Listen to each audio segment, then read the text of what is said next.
여러분 인간이 만든 무능력한 사상이나 우상의 관념 체계는 하라 하지 말라고 요구하죠. 그러면 될 것이다.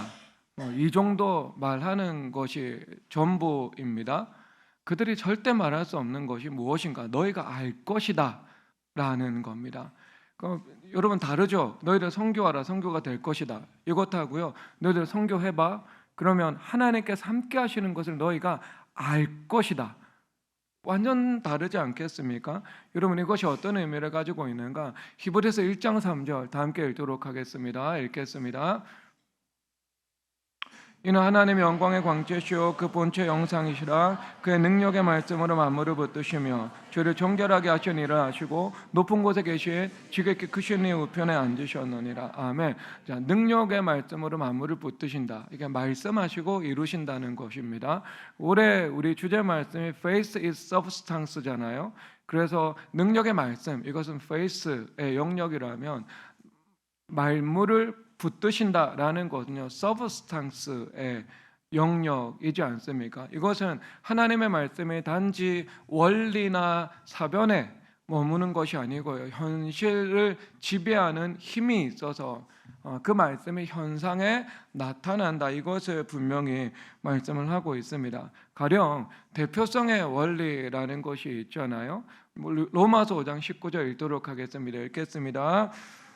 및 순종하지 아니함으로 많은 사람의 죄인 된 것 같이 한 사람의 순종하심으로 많은 사람이 의인이 되리라. 아멘. 아담 한 사람의 범죄를 통해서 인류 전체가 죄인이 되었습니다. 둘째 아담인 예수님 한 분의 순종을 통해서 많은 사람이 순종의 사람이 될 것을 말씀을 하고 있습니다. 이 말씀대로 수많은 사람들이 예수님과 같은 순종의 사람으로 변묘되어 나아가죠. 그래서 이것이 서브스탕스라고 말을 하는 것이고요, 능력의 말씀으로 만물을 붙드시는 그것을 의미를 하고 있는 겁니다. 그러면 여러분, 이런 대표성의 원리라는 것은 단지 원리나 추상으로 존재하지 않겠죠. 이것은 더 나아가서 우리의 삶의 현상과 실체로 분명히 드러날 것이라는 것을 우리는 알 수 있습니다. 성경에서도 그것을 보여주고 있죠. 여호수아서 7장 1절에서 단적으로 예시되어 있습니다. 이스라엘 자손들이 온전히 바친 물건으로 말미암아 범죄하였으니 이는 유다 지파 세라의 증손 삽대의 손자 갈미의 아들 아간이 온전히 바친 물건을 가졌음이라. 여호와께서 이스라엘 자손들에게 진노하시니라. 아멘. 만물을 살피시는 하나님의 세밀한 눈길을 느낄 수 있습니다. 여리고성은 하나님 앞에 온전히 드려진 예물이 되어야 하는 것이었습니다. 이스라엘 백성들이 소유할 것은 아무것도 없었던 것이죠. 여리고성을 주님께서 받으시고 가나안 땅이라는 줄로 지어진 구역을 선물하는 겁니다. 그래서 여리고성이 주님 앞에 드려지지 않으면 가나안의 안식도 백성들에게 주어지는 것은 법적으로 가능하지 않는 것이죠. 그런데 아간이라는 인물이 시날산의 아름다운 외투 한 벌과 은 200세겔과 금덩이 50세겔을 보고 탐심을 가지게 되는 것입니다. 근데 사실 고대 전쟁의 문법을 보면 양심의 저항이 덜 했을 것입니다. 왜냐하면 승리한 군인들이 패배한 군인들의 사람이나 재산을 전리품으로 취하는 것은 그 합법적 일이었습니다. 그래서 이 고대 관념을 통해서 본다면 아간에게는 다른 사람들이 소유하고 있는 물건을 직접적으로 도둑질하는 것보다는 그 마음의 저항이 분명히 감소되어 있었을 것입니다. 그래서 조금 쉽게 그 죄의 문에 진입을 하게 되었던 것이지요.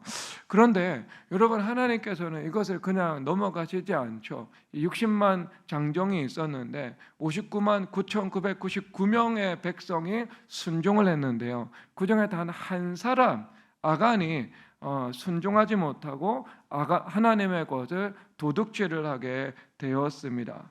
그러면 여러분, 그 결과가 어떻게 되었는가? 여러분, 여호수아 7장 1절에서 보면은요, 아간의 범죄를 통해 가지고요, 그 다음인데 여호와께서 이스라엘 자손들에게 진노하시니라 라고 말씀을 하고 있습니다. 그러니까 백성 전체를 향해서 진노하셨다라고 말씀을 하고 있습니다. 그 결과 아이성 전투에서 패배하게 되었고요, 그리고 36명의 전사자가 나왔고 백성들의 사기는요 초기부터 땅에 떨어지게 되었던 것이었습니다. 이게 한 사람의 범죄였지만 백성 전체에 큰 영향을 미치게 된 사실, 이것을 보여주고 있는 겁니다. 여러분, 대표성의 원리가 하나의 사변과 원리가 아니라요 이 현실을 지배하는 하나님의 능력임을 여기서 보여주고 있는 겁니다. 물론 여러분, 여기서 여호수아의 능동함과 기민함이라는 것들도 우리가 살펴볼 수 있겠죠. 여러분, 삶의 시험이 올 때 우리는 두 가지 접근법이 있거든요. 하나는요, 눈 깜짝하지 않고 내가 하던 일을 계속 진행해 나가는 그 믿음의 담대함이 요구되는 일이 있습니다. 여러분, 이것은 대표적으로 사도행전 27장 22절에서 25절 말씀이 보여주고 있는데 읽도록 하겠습니다. 내가 너희를 권하노니 이제는 안심하라. 너희 중 아무도 생명에는 아무런 손상이 없겠고 오직 배뿐이리라. 내가 속한 바 곧 내가 섬기는 하나님의 사자가 어젯밤에 내 곁에 서서 말하되 바울아 두려워하지 말라. 내가 가이사 앞에 서야겠고 또 하나님께서 너와 함께 항해하는 자를 때 내게 주셨다 했으니 그러므로 여러분이 안심하라. 나는 내게 말씀하신 그대로 되리라고 하나님을 믿노라. 아멘. 사도 바울과 일행을 태우고 로마로 압송하고 있는 배가 풍랑을 만나게 됩니다. 그 배에는 선장뿐만 아니라 백부장과 그 휘하에 있는 군대까지도 함께 276명이 되는 사람들이 탑승을 하고 있었습니다. 근데 그 생사의 위기가 오니까요, 그 천하의 사도 바울 선생님도 작지만 두려움 같은 것이 틈을 탔던 것 같습니다. 물론 그 사도 바울 선생님의 믿음이 두려움에 압도될 정도다라고 볼 수는 없겠죠. 하지만 사람이기 때문에 가질 수 있는 그런 죽음에 관한 아주 작은 공포, 이것이 엄습을 해 들어올 수 있는 겁니다.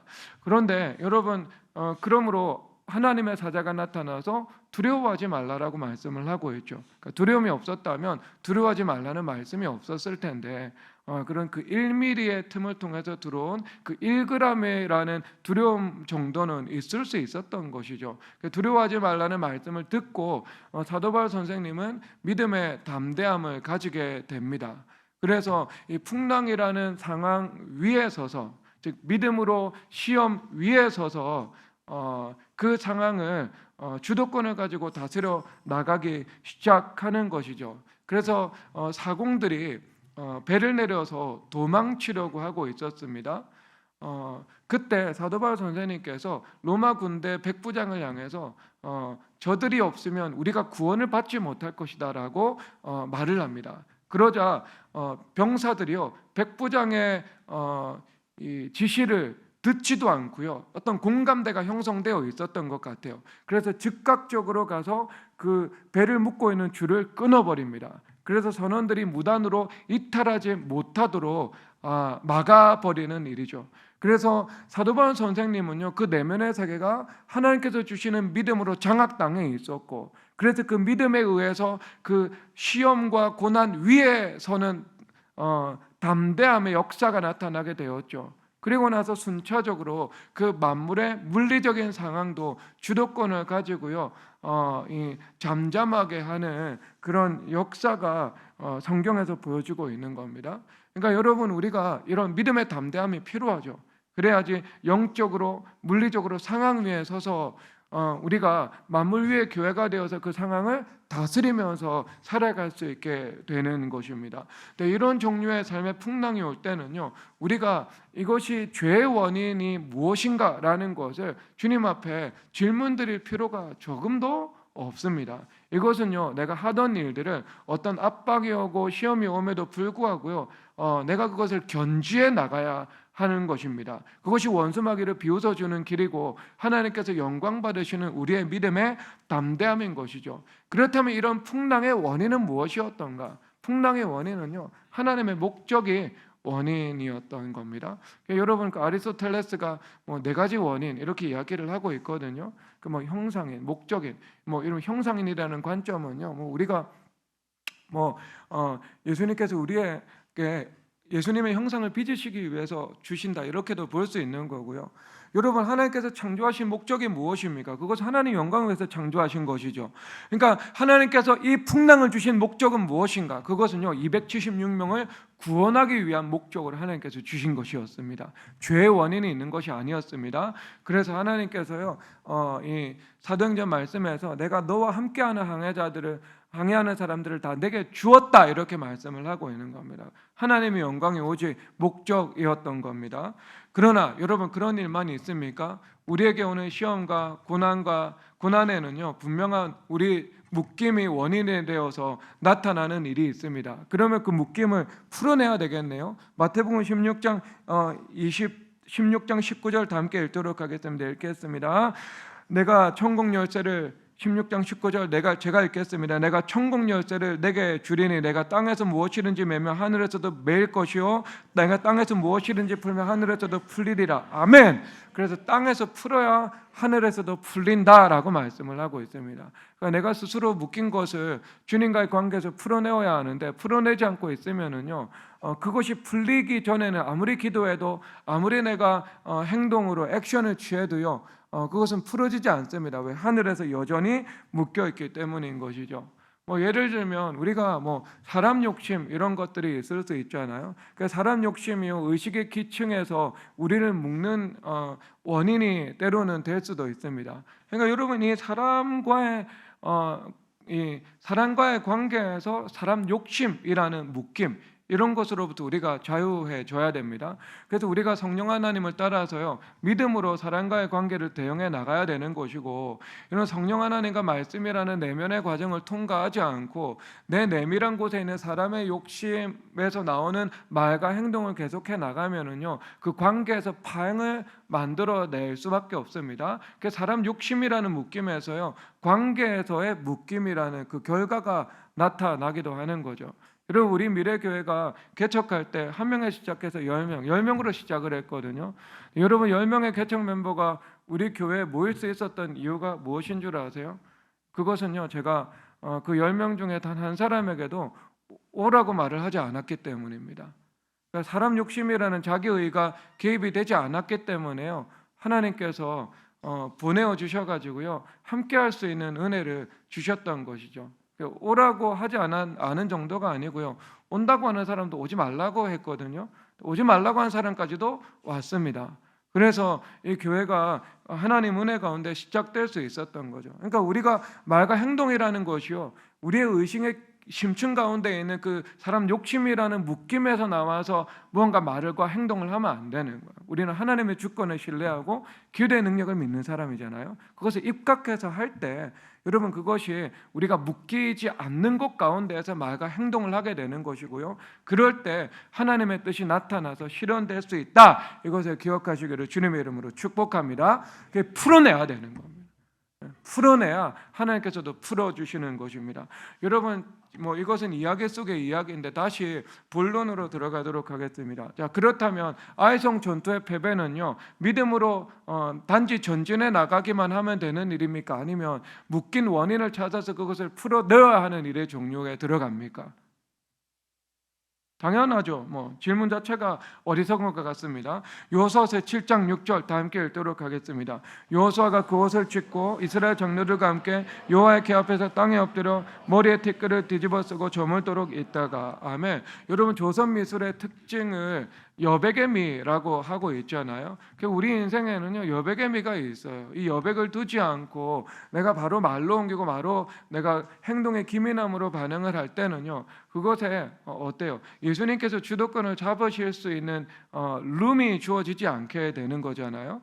여러분, 이 여호수아의 죄는 이 여백의 미에 있었던 겁니다. 그러니까 그 인생의 쓰나미와 같은 파고가 우리를 덮쳐올 때요, 이 사안이 믿음으로 전진해 나갈 사안인가, 아니면 분명한 묶임의 원인이 있어서 풀어날 사안인가 라는 것들을 먼저 파악을 해야 되잖아요. 그 어떻게 하고 있는 거예요? 행동과 말이 앞서 나가기 전에 먼저 여백의 미를 가지고 있는 거죠. 그렇죠. 하나님 앞에 엎드려서 하나님께서 말씀하시기까지 기다리고 있는 이 장면을 말해주고 있는 겁니다. 그래서 하나님 앞에 엎드려 회개드리면서 하나님, 이 일의 원인이 무엇입니까? 질문을 드리고 있는 거예요. 질문을 드리고 있는 거. 내게 있는 겁니까? 공동체에 있는 겁니까? 누군가에게 있는 겁니까? 아무 원인이 없고 하나님의 영광이라는 것이 목적의 원인입니까? 라고 드리고 있는 거죠. 그래서 여러분, 하나님의 죄라는 것은요, 때로 시험이 몰려올 때요, 그 시험에 굴하지 않고 그 시험조차 무시하면서 내가 지금까지 하던 일을 계속하는 거, 이것도 하나님의 지혜입니다. 지혜의 담담이에요. 그리고 또한 하나님의 지혜라는 것은요, 우리 삶에 시험이나 문제가 왔을 때 그 문제의 원인을 내가 분명히 파악해서 그 인생의 복잡한 방정식의 문제를 하나씩 풀어나가는 것, 이것에 있기도 한 것입니다. 그러므로 그러한 사람은요, 하나님 앞에 무엇을 잘하는가? 질문을 잘하게 되는 거예요. 여러분, 그 올리브탑도 집회 가서 식사 시간에요, 이 네 사람이 함께 앉아 있었거든요. 그 중에 한 분이 이과생이고요, 나머지 세 분이 문과생이었습니다. 그래서 문과생은 저희가 문과생이었고, 그냥 정학신 목사님은요, 일본에서 그 일문학 전공하고요, 아사히 신문 편집국 기자로 일하셨거든요. 정학신 목사님 문과생이죠. 일본인보다 한자를 더 많이 알고 계세요. 여기 황진호 목사님 문과생이에요. 그리고 이강욱 목사님은요, 건축공학과 학석사잖아요. 이과생이에요, 혼자. 그리고 나서 영상을 보여주시면서요, 설명을, 이런 영상이었습니다. 이게 성냥개비예요. 그러니까 구조 이해가 있는 사람들은 이걸 아실 텐데, 성냥개비의 반은 이 지면에 접촉되어 있고요, 반은 허공에 떠 있습니다. 그리고 여기 줄을 매달아요. 그리고 이 매단 줄에다가 물이 가득 채워진 물병을 매달아 놓고 있는 거예요. 그리고 이 성냥개비 세 개 정도를 더 활용해 가지고요, 이것을 지지하고 있는 거예요. 그러니까 무너지지 않습니다. 이것을 그 압축력과 인장력이라는 그 개념을 가지고요, 이 구조의 원리를 설명을 하시더라고요. 건축을 전공하신 분이니까 이런 이해를 잘 하시겠죠. 그래서 뭐라고 말씀을 하셨냐 하면은, 이건 이과생들은 다 이해하는데 여러분 같은 문과생들은 아무도 이해 못한다고 무시를 하시는 거예요. 김박래 집사님, 혹시 이거 이해하십니까? 집사님 구조공학 전공자시잖아요. 네, 이해하실 겁니다. 이런 것은 무례한 질문이라고 하는 거예요. 저한테 와가지고 목사님 기독교 강요 읽으셨어요? 그럼 매우 무식하고 무례한 질문이거든요. 그러니까 뭐 그렇잖아요. 수학 선생님한테 집합 알아요? 질문 자체가 어리석음을 드러내는 거죠. 근데 그때 황진호 목사님이 대답을 했어요. 목사님, 요즘 실리콘밸리에서는 스탠포드대 공대 출신을 뽑지 않고 스탠포드대 로스쿨 출신을 뽑는다고 합니다. 그리고요, 젠슨 황이 이제는 프로그램을 잘 아는 사람이 필요가 없고 지금은 언어를 잘 다루는 사람이 필요하다고 합니다. 문과생의 시대가 되었습니다. 이렇게 말씀을 하셨는데, 물론 여러분, 이것은요, 목사님의 말에 목사님 말씀을 뒤집는 그 교만한 말이 아니었습니다. 이것은요, 목사님이 주도권을 가지고 문과적 소양과 이과적 소양을 두루 말씀을 하시는 과정에서 그런 흐름 속에서 나온 것이기 때문에요, 교만한 목사님 말씀 뒤집기 이런 것이 아니었습니다. 그러니까 제가 앞뒤 맥락 없애버리고 이것만 이제 모아가지고요, 마치 목사님 말씀을 면전에서 뒤집는 아주 교만한 사람으로 만들어 놓은 거죠. 그렇지 않습니다. 그렇지 않아요. 여러분, 여기 핵심이 뭐냐 하면은요, 언어를 잘 다루는 거잖아요. 그러니까 여러분, 이것을 우리가 다시 좀 세부적으로 설명을 한다면 질문을 잘 할 수 있는 것, 이것이 매우 중요하지 않겠습니까? 그래서 하나님께서요, 질문을 잘하니까 이 패배의 원인은 아간의 범죄의 원인에 있다라고 말을 하고 있는 겁니다. 자, 그렇다면 여러분, 다시 설명드립니다. 여러분, 하나님의 말씀의 원리는 추상과 사변에 불과합니까? 아니면 현실을 다스리는, 현실에 문제가 있다면 그 문제까지도 풀어버리고 극복하는 전능하신 하나님의 능력이 있습니까? 당연히 전능하신 하나님의 능력이 있습니다. 자, 그러면 여러분, 한 사람의 범죄가 그렇다면 백성 전체의 패배로 확장이 되었다면 여러분, 그 반대편도 가능하겠네요. 합동신학대학원 유영규 교수님께서요, 구약에서는 부정적인 영향력이 강하고 신약에서는 긍정적인 영향력이 더 강하다 이렇게 말씀을 하고 있거든요. 그럼 여러분 그런 관점을 확대 적용한다면 이 대표성의 원리에 있어서도 우리 이 신약 시대에는요 거룩한 영향력이 더 강하다고도 우리는 볼 수 있겠죠. 성경에서 보여주고 있는 그 장면이 있습니다. 사도 바울 선생님께서요 3차 전도 여행을 하시면서 에베소에서 12명을 두란노 서원에 모으십니다. 그래서 2년 동안 집중적으로 날마다 그들에게 하나님의 말씀을 강론하죠. 12명 안에서 말씀의 부흥이 일어났습니다. 그리고 나서 어떤 역사가 뒤이어 일어났는가? 사도행전 19장 10절에서 말씀하십니다. 읽겠습니다. 2해 동안 이같이 하니 아시아에 사는 자는 유대인이나 헬라인이나 다 주의 말씀을 듣더라. 아멘. 그러니까 한 사람의 회심이요 너와 내 집에 구원을 받으리라. 한 집 전체 회심이 될 수 있잖아요. 여기서 심지어는요 이 한 사람 즉 12사람의 회심이요 지금의 튀르키예 지역 전체의 백성들이 복음의 전파를 듣게 되는 역사로 나타났다. 이것을 말씀을 하고 있는 겁니다. 그렇죠. 그럼 여러분 오늘 말씀이 뭐냐? 너희가 알리라는 거거든요. 하나님께서 우리와 함께 하심을 너희가 알게 될 것이다. 우리가 예수님 안에 있고 우리 안에 예수님에 계시고 그것이 그분이 바로 진리의 영이라는 사실들을 우리가 알게 될 것이다 라고 말씀을 하고 있는 겁니다. 알 수 있는 거죠. 그렇죠. 대표성의 원리가 아닌 그 서브탕서의 영역, 그 실체의 영역에서 이루어지는 것을 통해서 우리가 알 수 있게 되는 겁니다. 여러분 이것을 좀 총칭호법의 관점에서 설명을 하도록 하겠습니다. 그러니까 가장 약한 것과 가장 강한 것.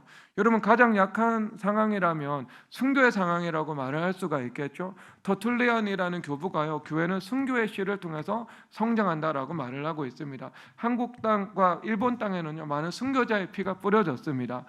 그리고 미국은요 순교자의 피가 뿌려지지 않고 필그림 파더들에 의해서 그 태생적 시작부터요 생명에서 시작되었습니다. 하나님께서 봉헌된 것.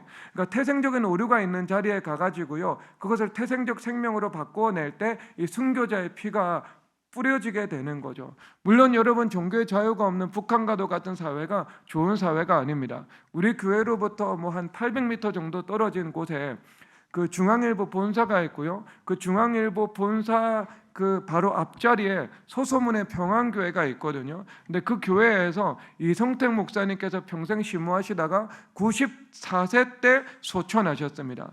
이 목사님께서 25살에 평양에 계실 때요. 자녀들에게 어린 두 자녀와 아내에게 내가 잠깐만 다녀올게 하면서 나왔습니다. 근데 그 과정에서 6.25 전쟁이 터진 거예요. 그래서 목사님은 다시 북한으로 올라가지 못했고요. 자녀들 만날 수 없게 되셨습니다. 그래서 94세 소천할 때까지 사모님이 살아계신 것을 보고 남한에 내려왔기 때문에 평생 혼자서 살아가셨고요. 그리고 은퇴 이후에 자녀들은 신앙 때문에 북한의 정치범 수용소에 갇혀 있다는 사실들을 알게 되셨습니다.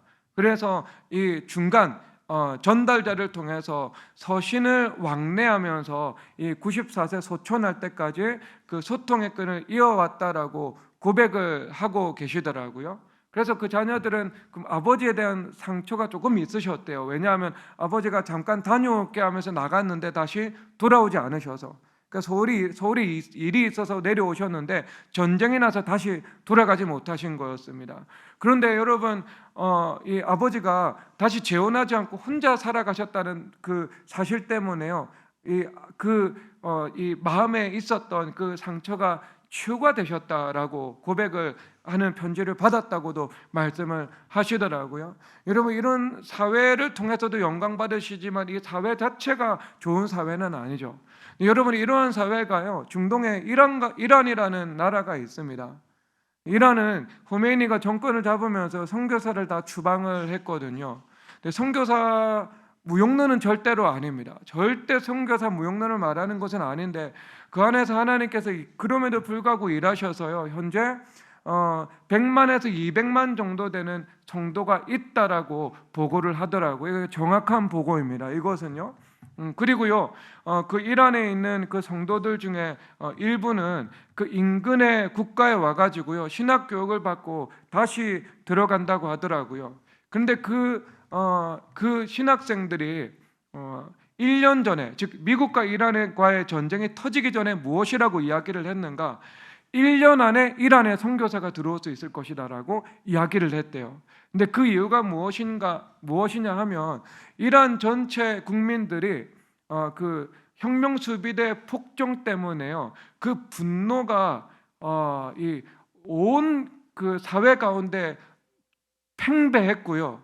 그래서 시위가 격화되고 있었는데 이란 내부에서 3만 명 이상이 혁명 수비대에 의해서 학살을 당했고, 그리고 또 3만 명 정도 되는 인원이 사형 언도를 받고 죽음을 기다리고 있다고 하더라고요. 그래서 그런 격화되는 시위, 그리고 그 혁명 수비대를 향한 분노 이런 것들 때문에 머지않아 이 혁명 수비대 정권이 무너질 것 같다. 그래서 선교사들이 들어올 수 있게 될 것 같다라고 이야기를 했던 거죠, 여러분.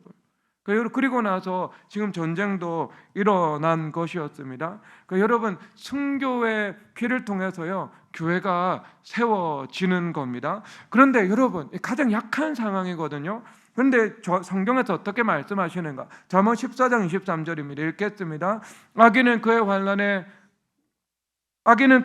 엎드러져도 의인은 그의 죽음에도 소망이 있느니라. 아멘. 의인은 죽음에도 소망이 있다고 말을 하고 있습니다. 그 의인의 죽음, 그것을 대표한다면 성도들이 믿음의 삶을 살아가고 있다가 때로는 질병이 왔는데 그 질병의 치유를 위해서 기도를 드리고 있습니다. 그런데 치유받지 않고 죽어요. 그 죽음에도 소망이 있다는 거죠. 어제 우리 야유회 갔을 때 우리 한승희 자매가 고백을 하더라고요. 3년 전 여기 야유회 왔을 때 한유리를 데리고 왔었다고. 근데 한유리가 하나님께서 데려가셨잖아요. 그 1살 정도 되는 아이를, 장애가 좀 있었고, 근데 데려가시고 난 다음에 하나님께서 한샘이라는 아들을 또 주님께서 선물로 허락해 주셨잖아요. 그래서 건강한 자녀 데리고 지금 올 수 있었거든요. 그러니까 여러분, 의인의 죽음에는 소망이 없는 것이 아니라 소망이 있는 거예요. 시간이 지나보면 소망이 이것이었구나라는 것들을 알게 되는 것입니다. 하나님 전능하신 분이고 모든 것을 주관하시는 분이에요. 능력이 없어서 주관하지 않아서 의인의 죽음을 허락하시는 일이 아니거든요. 그런데 의인의 죽음을 통해서도 주님께서 우리에게 알게 해주시는 거예요. 무엇을 알게 해주신다고요? 소망을 알게 해주시는 것입니다. 이것이 faith is substance, 너희가 알리라의 이 분명한 그 역설적 상황을 통해서도 알게 되는 하나님의 권능이라는 것입니다. 자, 그러면 의인의 죽음이라는 가장 역설적인 상황, 가장 약한 상황을 통해서도 하나님의 선하심과 하나님의 전능하심을 너희가 알리라가 이루어진다면 여러분, 그 위에 다른 어떤 상황을 통해서든 하나님의 전능하심과 선하심이 드러나지 않겠습니까? 드러나겠죠. 그러니까 여러분, 우리는요 무엇을 아는가? 하나님께서 우리 안에 계시다는 사실을 우리는 알게 되는 것입니다. 그래서 요한복음 14장 17절 다 함께 읽도록 하겠습니다. 읽겠습니다. 그는 진리의 영이라 세상은 능히 그를 받지 못하나니 이는 그를 보지도 못하고 알지도 못함이라. 그러나 너희는 그를 아나니 무엇이며 또 너희 속에 계시겠습니다. 아멘. 그러니까 세상은 성령 하나님을 받지도 못하고 알지도 못한다. 그런데 우리는 아는 거죠. 우리 안에 예수님께서 우리의 주인이 되어주시고 우리를 사랑하시고 우리를 살아계신다는 사실들을 우리는 인격적으로 아는 거예요, 여러분. 인격적으로 아는 거. 여러분, 야유회 때마다 경품 추천이 있으면 거기에 하나님의 섭리가 개입되고 있다는 걸 아시죠? 여러분, 유윤정 사모한테 가가지고요, 내가 다른 사람들의 서사는 다 이해가 간다. 이걸 김성희 자매가 이걸 왜 받았는지 내가 이해가 가고, 다 받은 사람들 나름의 합리적인 이유가 있어서 받았는데, 윤정 사모 네가 이거 왜 받았냐? 난 이 서사가 도무지 이해가 되지 않는다고. 여러분은 윤정 사모가 받아갈 이유가 있다고 생각하십니까? 하나님께서 그 윤정 사모가 안 받는데 목사님 아내인데 이거 안 받았다고 믿음의 실족이 있고 이거 있다고 믿음이 더 성장하고 뭐가 있겠어요, 여러분? 그거 왜 가야 돼? 제가 경품 받을 필요가 없는 것처럼 유윤정도 받을 필요가 없는 거 아니에요? 제가 경품 안 받았다고 서운해하겠어요? 그거 받았다고 뭐 하나님 더 큰 사랑을 느끼고 그러겠어요? 어디 가세요, 향매 간사님? 경품 안 받아서 서운해서 나가지. 기도했는데 나는 왜 안 주시나? 근데 윤정이가요, 그 전날 오일을 물에 빠뜨렸대요. 얼굴에 바르는 뭐 그 석유 말고 오일 있잖아요. 자매를 바르는 거. 그 주에 빠뜨렸대요. 그래서 못 쓰게 됐대, 아예 하나 전체를. 근데 경품 받았는데 오일이래. 아니, 뭘 놀라세요? 하나님의 선하심과 전능하심과 주관하심이에요. 알고 계시잖아요. 놀라야 당연한 거면 하나님께 영광의 박수. 안 놀라는 게 하나님의 은혜에 무신경해진 거죠. 그렇죠? 놀라는 게 당연한 거예요. 그러니까 여러분, 하나님 우리와 함께 하시는 것을 우리가 알게 되는 거, 이것을 말씀을 하고 있습니다. 알 수 있는 거예요. 그러니까 여기서 진리의 영이라는 것은요, 우리가 진리를 알 수 있게 되는 거죠. 왜? 지나친 주관화의 함정에 빠지면 안 되잖아요. 진리 아닌 것을 알면서 내가 안다, 막시즘이 진리다, 알았다, 이렇게 하면 안 되잖아요. 그러니까 그건 거짓의 영이니까 주님께서 진리의 영이다 라고 말씀을 하는 거예요. 하나님께서 말씀해 주신 것들. 그래서 우리가 성경 말씀이 있고 진리의 기둥과 터인 교회가 있고, 그리고 진리로 인도해 나가는 말씀의 사역자들, 목회자들이 있고, 우리가 그것을 통해서 어떻게 해요? 과도한 주관화의 함정에 빠지지 않고 우리가 진리의 영을 알고 주님을 따라갈 수 있도록 하신다, 이것을 말씀을 하고 있는 것입니다. 그래서 우리가 특별히 예수님께서 우리와 함께 하실 때 우리가 무엇을 극복하게 되는가? 그것은 두려움을 극복하게 되는 거죠. 여러분, 두려움에 압도되는 믿음의 수준도 다르고요, 믿음으로 두려움을 압도하는 그 정도도요, 믿음에 입각해서 다 다릅니다. 다 달라요. 그래서 여러분, 크고 작은 믿음이 있고요, 그리고 두려움도요, 우리도 크고 작은 두려움이 인간이기 때문에 있을 수 있다라는 거죠. 그래서 여러분, 우리가 하나님의 계획 안에 있는 고난은요, 여러분, 우리가 구하든 구하지 않든 반드시 우리에게 옵니다. 계획 안에 있기 때문이에요. 그런데 여러분, 그러므로 우리가 여기서 두 가지가 필요한데요, 우리가 시험을 의도적으로 구하는 것은 지혜로운 기도입니까? 경솔한 기도입니까? 그건 경솔한 기도예요. 이것은 제가 종교인 수련회 때 사례를 들면서 이것이 어리석은 기도가 될 수 있다고 말씀을 드렸습니다. 그리고요, 여러분, 우리가 또한 어떤 태도는 복된 태도인가? 그러니까 고난과 이 시험을 두려워하지 않는 태도는 또한 복된 태도인 것입니다. 그러니까 여러분, 그 믿음의 담대함이 있어야 되고 그 믿음으로 상황 위에 서야 하는데요, 고난과 시험을 두려워하지 않는 그 믿음은요, 반드시 여러분들에게 필요합니다. 여러분, 이것이 안식의 믿음이고 자유의 믿음이 되는 겁니다. 그러면 지혜로운 기도는 어떤 기도인가? 여러분, 성경에서 가르쳐 주십니다. 에스라서 8장 21절 읽도록 하겠습니다. 읽겠습니다. 그때 내가 아와 강가에서 금식을 선포하고 우리 하나님 앞에서 스스로 겸비하여 우리와 우리 어린아이와 모든 소유를 위하여 평탄한 길을 그에게 강구하였으니. 아멘. 학사 에스라가 바벨론 포로된 많은 백성들과 유아와 처자를 거느리고 귀환을 계획하고 있습니다. 근데 여러분, 그 많은 이 어린아이들을 데리고 그 먼 길을 가다 보면 그렇죠, 치안이 불안정한 곳에서 강도의 위협을 만날 수 있잖아요. 적의 위협도 있거든요. 왜? 이스라엘이 부흥하는 것을 견제하는 수많은 주변의 세력이 있었다는 것을 느헤미야, 산발락과 도비아의 기사를 통해서 우리는 볼 수 있거든요. 그러니까 이런 현실적인 문제가 있었던 거예요. 그래서 그 문제 앞에서 어떻게 기도를 드리는 것이지요? 하나님 앞에 평강을, 주님 앞에 기도를 드리고 있는 겁니다. 평탄한 길을. 그래서 우리가 구해야 할 것은 무엇인가? 그것은요, 평강을 주님 앞에 구해야 되는 겁니다. 그럴 때 여러분, 시험을 주님께서 우리 가운데 없애주실 수도 있고요, 시험이 온다고 해도요, 하나님의 평강을 위해서 그 장악된 상황 속에서 핸들링해 나갈 수 있는 시험을 주님께서 우리에게 주시는 거겠죠. 주시는 거겠죠. 그래서 여러분, 사도 바울 선생님께서 두려워하지 말라는 말씀을 듣고 두려움이 사라지잖아요. 그래서 어때요? 두려움이 사라진다는 것은요, 영적으로 내면의 세계가 예수님께 장악당해 있고 원수마귀들에게 도둑질 당하지 않고 있는 상황을 의미하고 있는 겁니다. 그러면 그 영적인 욕으로 장악된 그 평강의 상황 가운데에서 어떻게 해야 돼요? 그 다음에 물리적인 상황도요, 다스려 나가기 시작하잖아요. 그래서 사도 바울 선생님과 선생님께서 백부장과 276명 모든 성원들에게 너희들은 안심하라 라고 선포를 하고 있거든요. 배가 걸리리라. 그래서 이 몰타라는 소망의 항구에 실제 배가 도달하게 되는 역사가 나타나게 되는 것입니다. 그래서 우리가 이 평강을 구한다는 것은요, 내적으로 주님께서 주시는 평안이 있을 때 영적으로 예수님께 장하게 되어서 상황 위에 서게 되는 거예요. 만물 위에 교회가 선 것처럼 우리가 이 시험과 고난을 극복하는 믿음으로 서게 되는 것입니다. 그러니까 여러분, 믿음의 평강을 가지고 고난과 어려움 위에 우리가 서 있으니까요, 어떻게 할 수 있는가요? 그 고난과 어려움의 문제도 우리가 다스려 나갈 수 있다, 이것을 말씀을 하고 있는 겁니다. 여러분, 일반 은혜 안에서 의학이 아무리 발전해도요, 인간의 두려움은 절대로 정복하지 못할 겁니다. 중추신경의 약물을 통해서 억제할 수는 있겠지만 근원적 기쁨은 아니고요, 근원적 기쁨이 없기 때문에 먹는 것이고요, 그것은 또 다른 부작용과 지속 가능하지 않다는 다른 문제를 야기하게 되겠죠.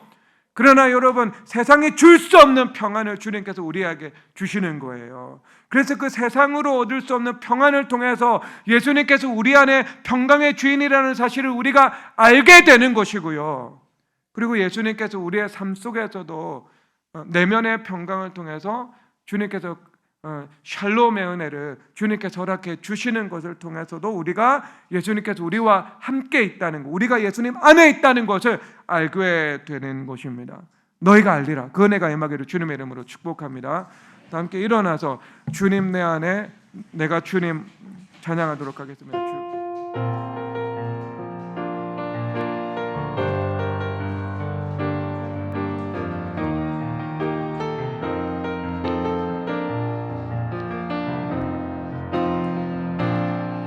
언제나 내 모습 너무나 부끄러워 무릎으로 주님께